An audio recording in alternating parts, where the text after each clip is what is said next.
arus lalu lintas di sini begitu ramai ya guys. Ada banyak bus, banyak truk, banyak kendaraan pribadi, sepeda motor juga. Tadi yang saya lihat itu banyak pengguna jalan, khususnya sepeda motor. Palang pintu sudah ditutup aja, pintunya dibuka dan mereka menerobos. Bahaya sekali ya. Ya, diharapkan kesadaran dari para pengguna jalan bahwa palang pintu ditutup itu untuk keselamatan mereka sendiri ya. Kalau ingin cepat ya harus berangkat lebih awal dari rumah biar di jalan aman. Karena 4 keadaan yang membuat kecelakaan itu adalah, yang pertama itu frustasi, karena saya sudah training safety riding di perusahaan saya ya, yang kemarin sudah meluncurkan atau kick off Factory of Tomorrow, perusahaan yang akan bertahan 50 tahun ke depan, tidak luput dari keselamatan kerja yang nomor 1 itu guys. Jadi di kesempatan ini saya sedikit berbagi ilmu yang sudah saya dapat di perusahaan saya, karena materi training safety itu bisa diterapkan di mana saja kita berada. Kita harus mengenal bahaya di sekitar lingkungan kita. Tadi menyambung lagi itu 4 keadaan yang harus kita kenali sehingga rawan akan kecelakaan kerja. Yang pertama itu adalah frustasi, yang kedua terburu-buru, yang ketiga kelelahan, yang keempat puas diri guys. Jadi itu harus diingat. Kalau kita sedang frustasi ya hati-hati, karena frustasi bisa menenggatkan kita kepada keadaan kritis, keadaan yang bisa menimbulkan kecelakaan dimanapun kita berada. Kalau di rumah keadaan bahaya itu banyak sekali ya. Di rumah ada kompor, energi masuk, ada listrik. Kita harus mengenal tempat-tempat bahaya itu ya guys. Kalau dalam keadaan kelelahan jangan memaksakan diri, harus istirahat ya guys. Kemudian kalau lagi frustasi ya jangan berkendara, ditenangkan dulu. Kemudian apa namanya itu, puas diri lah. Ini puas diri ini tidak baik ya. Kita tidak boleh puas diri. Kalau puas diri kita menyepelekan hal-hal kecil sehingga keadaan ini bisa menjadi keadaan kritis dan menimbulkan kecelakaan dimanapun kita berada guys. Jadi cuma kita kenali 4 keadaan kritis, jadi nanti kita bisa terhindar dari keadaan kritis yang menimbulkan kecelakaan. Ilmu ini saya peroleh dari training safety di perusahaan Factory of Future di PT Eternit Gresik yang sekarang sudah ganti nama menjadi PT Etex Building Performance Indonesia.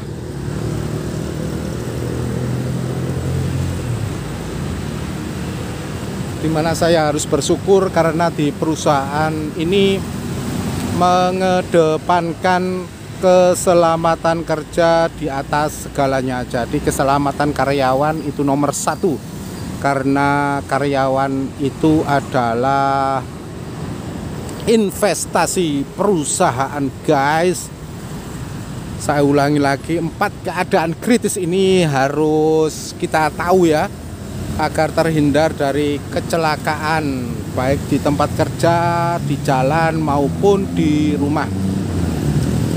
4 keadaan tersebut adalah nomor 1 frustasi guys, yang kedua terburu-buru, yang ketiga kelelahan atau capek, yang keempat adalah puas diri.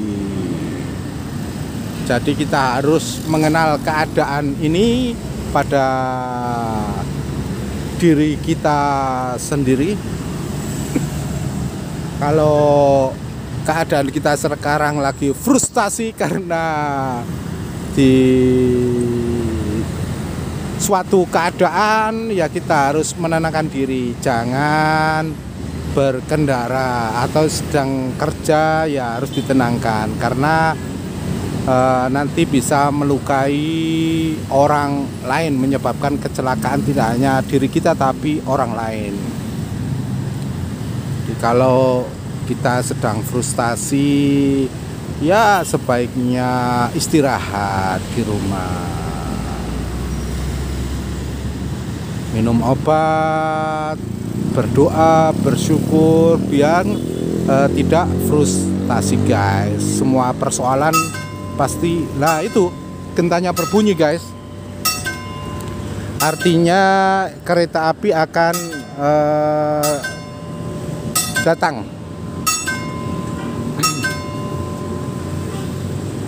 Itu genta yang bunyi itu guys. Jadi keadaan yang pertama itu frustasi ya guys, perlu diingat-ingat. Frustasi, kalau kita lagi frustasi di tempat kerja atau di rumah atau di jalan, ya berhenti dulu, ngopi, ditenangkan. Makan, minum, sholat, ke masjid atau kemana, ditenangkan dulu. Semua persoalan itu ada solusinya. Kita pikirkan dengan hati yang dingin, yang tenang, walaupun kepala kita lagi panas guys. Semua persoalan pasti akan ada solusinya, karena Tuhan yang Maha Esa, Allah Subhanahu wa Ta'ala, Sang Khalik pencipta langit dan bumi, tidak akan memberikan suatu permasalahan melampaui batas kemampuan orang guys. Dari itu ya, kenali ya, itu bisa dikenali dari diri kita masing-masing. 4 keadaan kritis ini guys. Yang pertama tadi frustasi, yang kedua kelelahan. Memang kalau tubuh ini mengeluarkan signal seperti flu, itu pasti ada batuk. Kalau mau tidur ngantuk, pasti tubuh merespon dengan ngantuk, angop, capek, ya ditidurkanlah guys.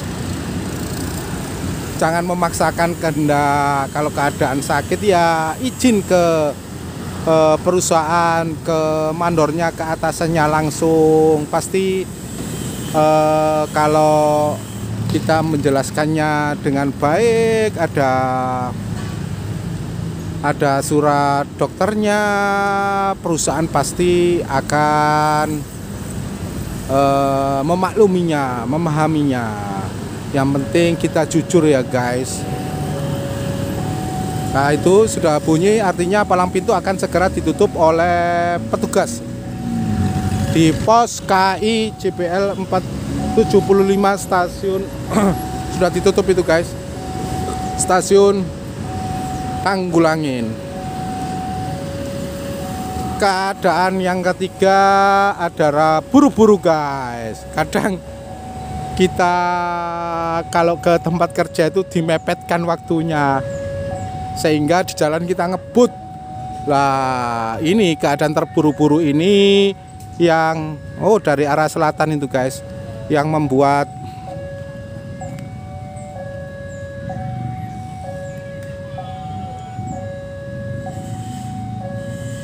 keadaan kritis. Jadi kalau kita berangkat kerja ya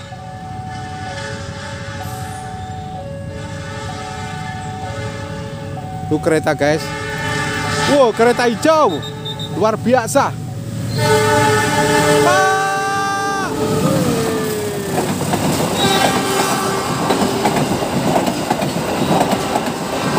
Luar biasa.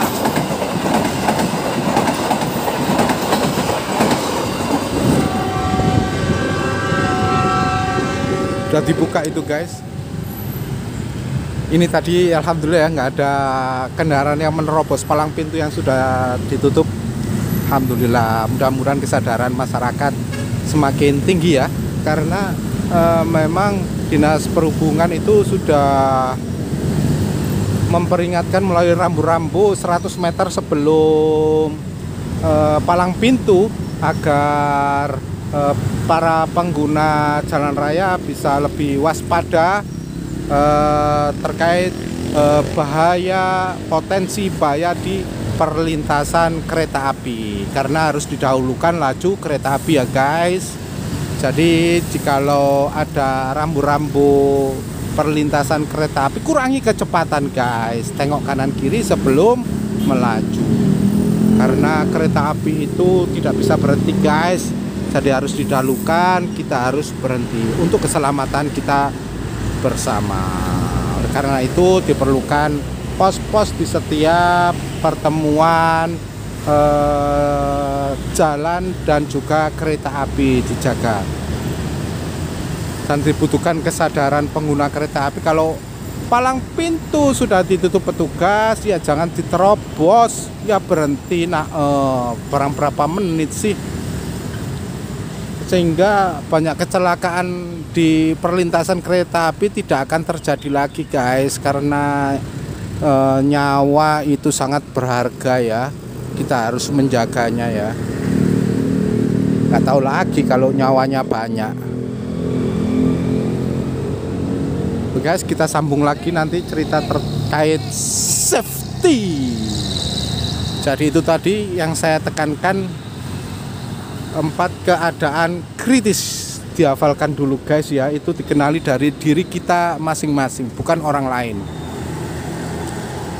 Jadi kalau kita merasa frustasi ya ditenangkan dulu, karena frustasi itu keadaan kritis guys, bisa menimbulkan kecelakaan kerja, kecelakaan di jalan raya maupun kecelakaan yang ada di rumah. Yang kedua, keadaan kelelahan guys. Kalau tubuh kita sudah merasa lelah, jangan diforsir. Ya kita istirahat, biar terhindar dari kecelakaan, karena itu tanda-tanda kritis guys. Yang ketiga adalah terburu-buru. Ya kalau kita mau kemana ya jangan terburu-buru, dipaskan waktunya guys ya. Baik kerja ya santai saja, jangan terburu-buru. Nanti kalau terburu-buru akhirnya teledor dan menimbulkan kecelakaan kerja. Kalau di jalan raya itu ya begitu. Kalau dari rumah kita normalnya 30 menit ya, kalau bisa lebih. Jangan kita kurangi, wah nanti tak ngebut lah. Nanti keadaan terburu-buru akhirnya ngebut di jalan raya, nanti menimbulkan kecelakaan kerja itu guys. Kecelakaan kerja juga kecelakaan di jalan juga merugikan orang lain guys, sehingga kita teledor akhirnya terjadi kecelakaan. Yang keempat, puas diri. Kita tidak boleh puas diri ya, merasa aman-aman saja, tetap waspada aja guys. Kalau puas diri kita menyepelekan hal-hal kecil, sehingga keadaan ini pun termasuk keadaan kritis yang bisa menimbulkan kecelakaan guys. Ngeremehno istilahnya itu, ngeremehno. Terlalu pede, terlalu percaya diri itu juga tidak bagus. Oke guys, kenali 4 keadaan kritis itu guys, biar kita terhindar dari kecelakaan dimanapun kita berada, karena itu yang mengenali diri kita sendiri guys. Semoga ilmu yang saya dapat dari training di perusahaan safety ini bisa bermanfaat untuk kalian semua ya guys. 4 keadaan kritis ini yang bisa melihat adalah diri kita sendiri. Apa yang pertama guys? Yang pertama adalah terburu-buru, yang kedua frustasi, yang ketiga kelelahan, dan yang keempat puas diri. Camkan itu ya guys, 4 keadaan kritis itu. Kalau Anda merasa di keadaan 4 kritis itu, kita harus bisa menyikapinya ya guys. Jangan dipaksakan, nanti terjadi kecelakaan guys. Semoga kita semua tambah pinter, tambah mengerti, semakin peduli dengan diri kita sendiri. Sebelum ke orang lain ya, kita harus melihat diri kita sendiri guys, ya kan? Gimana orang menghormati kita kalau kita tidak bisa menghormati diri kita sendiri guys. Apalagi kalau kita bekerja ketemu orang banyak, di rumah tidak mandi, di rumah tidak sikat gigi, tidak pakai minyak wangi, pakainya asal-asalan. Gimana guys orang menghargai kita? Kita sendiri aja tidak menghargai diri kita sendiri. Oke guys, kita cut dulu, nanti kita sambung kembali. Masih di pos KI JPL 75 stasiun Tanggulangin Sidoarjo. Petugasnya masih muda guys, dari militer, baru 1 tahun, baru menikah, just married. Bahagia sekali ya. Memang sekarang PT KI banyak merekrut pemuda-pemuda, karena pemuda adalah generasi penerus bangsa guys. 10-20 tahun yang akan datang, pemimpin Indonesia dari anak-anak sekarang, anak-anak milenial. Keren ya, anak-anak milenial. Masa depan bangsa ada di tanganmu, wahai generasi muda. Kobarkan semangatmu, jangan kalah sama Pak Suryo, gubernur pertama Jawa Timur, yang dengan lantang meneriakkan, lebih baik kita hancur daripada dijajah, tolak agresi militer Inggris. Wow, luar biasa ya. Itu pidato pada tanggal 10 November tahun 1945 di radio Jalan Embong Malam jam 23. Saya tidak bayangkan ya adegan pada waktu itu ya. Adegan dia saat mengucapkan itu ya. Dia kalau mengucapkan itu kan siap mati. Ya kalau dia, keluarganya gimana ya? Orang-orang lingkungan sekitar dia. Wow, keren sekali ya adegan itu ya. Memang sejarah di Indonesia ini panjang sekali guys ya. Sebagai generasi muda kita harus bisa menghormati dan menghargai jasa-jasa para pahlawan ya guys. Karena kemerdekaan Republik Indonesia ini tidak diperoleh dengan gratis cuma-cuma, tetapi melalui perjuangan panjang dengan nyawa, dengan pengorbanan guys. Para pahlawan pendahulu kita doakan semoga jasa-jasa para pahlawan pendahulu kita diterima oleh Allah Subhanahu wa taala dan segala dosanya diampuni oleh Allah Subhanahu wa taala. Amin. Al-Fatihah. A'udzubillahi minasyaitonirrajim. Bismillahirrahmanirrahim. Alhamdulillahirabbil alamin. Arrahmanirrahim. Maliki yaumiddin. Iyyaka na'budu wa iyyaka nasta'in. Ihdinas siratal mustaqim. Siratal ladzina an'amta 'alaihim ghairil maghdubi 'alaihim waladdallin. Amin. Rabbi ighfirli wa liwalidayya wa lil mu'minina amin ya rabbal alamin. Kita ketemu ya guys. skuter guys, ulat bulu, dadah ulat bulu, dadah ulat bulu guys. Wow, wih, dos, kayak dos. Ulat bulu guys, wih, iya, itulah ulat bulu guys. Kereta api hijau, kereta api yang saya suka ya, kayak ulat bulu hijau. Oke, kita rasakan sensasi kereta api selanjutnya ya guys ya. Dadah.